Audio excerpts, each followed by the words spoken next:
What's up, everyone? Thanks for tuning in.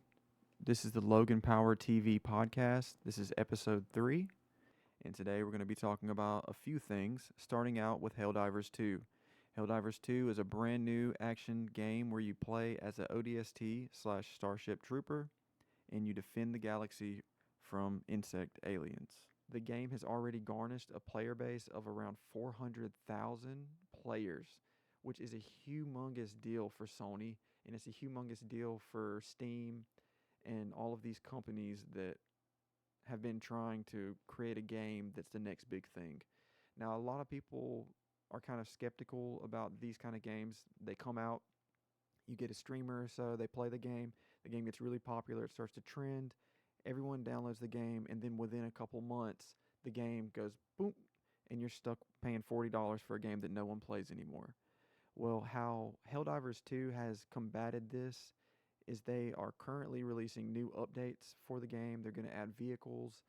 They have a new species to fight. They have robots to fight and new weapons and stuff like that. So this game has a lot of potential.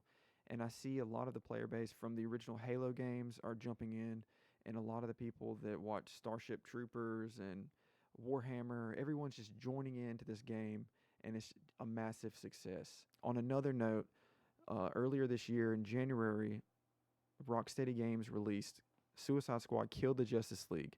This is a AAA game that had a budget of over $200 million. So $200 million was spent to create this game called Kill the Justice League, and it has had a peak player base of around 13,000.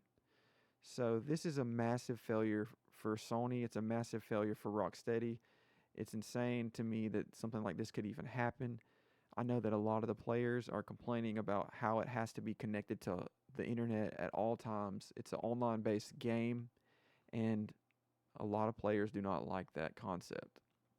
So unless they can change that or update it or add more things to keep people interested, this game is one of those games I was talking about. Everyone gets it at first, then it absolutely flops. But back to Helldivers 2, they had a budget of around 50 million. A group in Sweden, I think it was like under 100 employees created this game, and I think it was created over the course of 6 years. So it's a lot of work has went into this game, and Sony is starting to realize this is what people want. They want games where you can play with each other and not have to battle each other. I know a lot of competitive gaming is ruined because we have the cross-play features of people that can play on the PC and they'll play with people on console. And we all know that's a terrible matchup, even though it's cool for games like Fortnite and stuff like that. But to me, the person on the PC has way more advantage. They got the mouse and keyboard. They can do the DPI. They can make everything flow better. They can hotkey. They can macro key, whatever.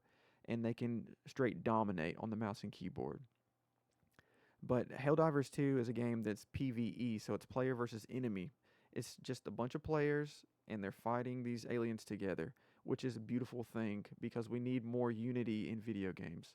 We don't need to have hatred and all this negativity towards each other in video games. If you have played games like Call of Duty and, Call of Duty, Halo Infinite, you know, I really don't know. I don't play competitive games that much, but these kind of games have toxic communities where if you die, you just cuss at each other or everyone's blaming each other for cheating. And honestly, there is a lot of cheaters on there using the aimbots and the hacks.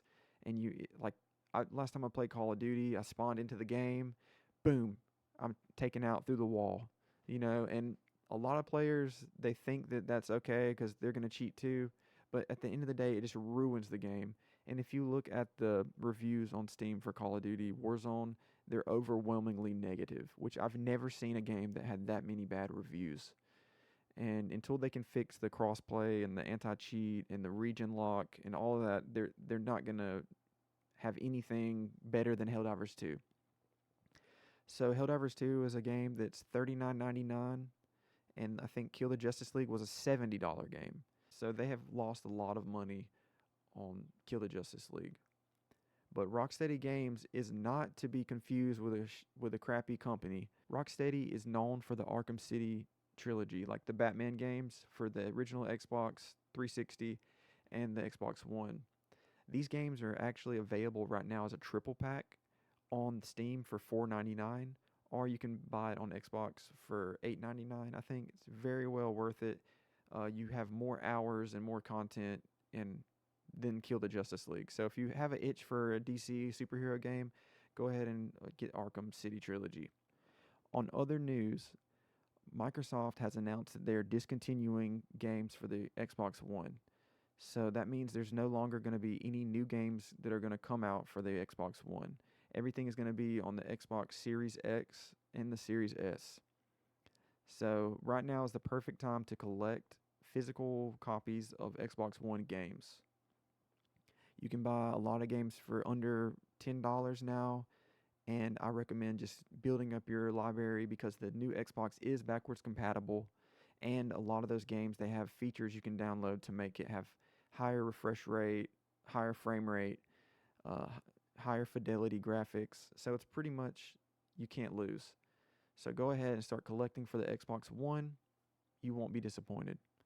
In other news, we have Hideo Kojima has released information on a new video game that he is set to release in collaboration with Sony.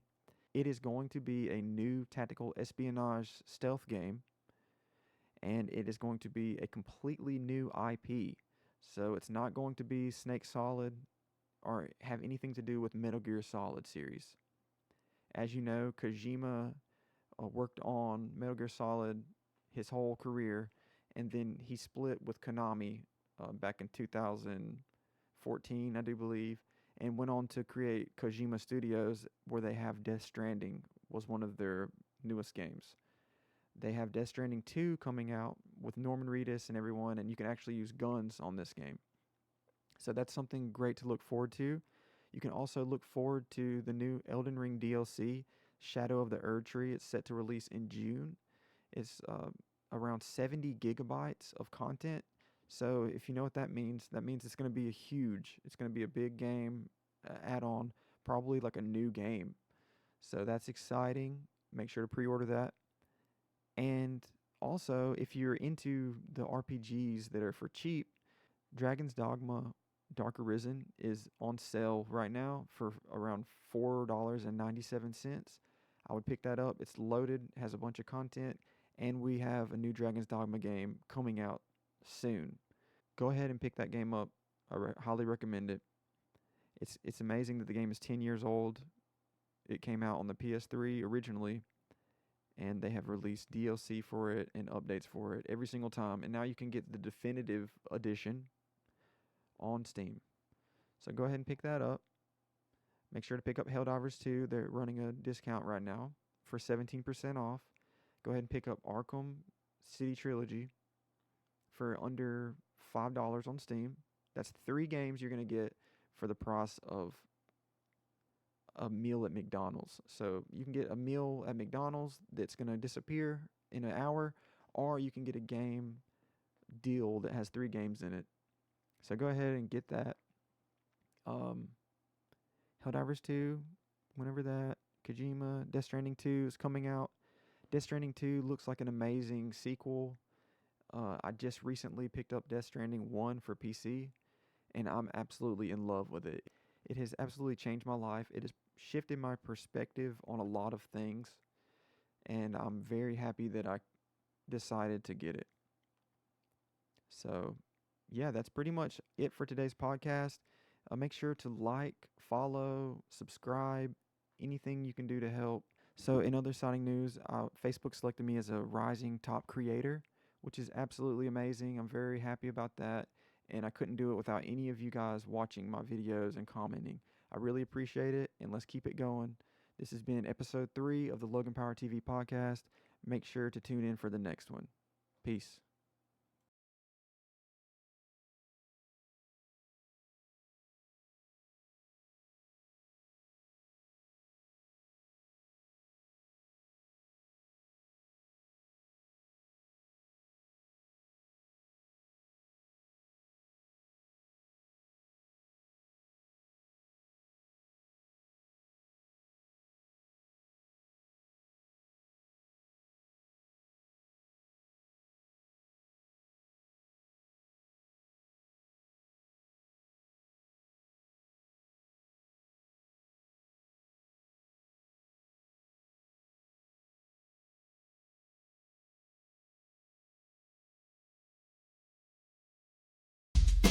Logan Power TV, Logan Power TV.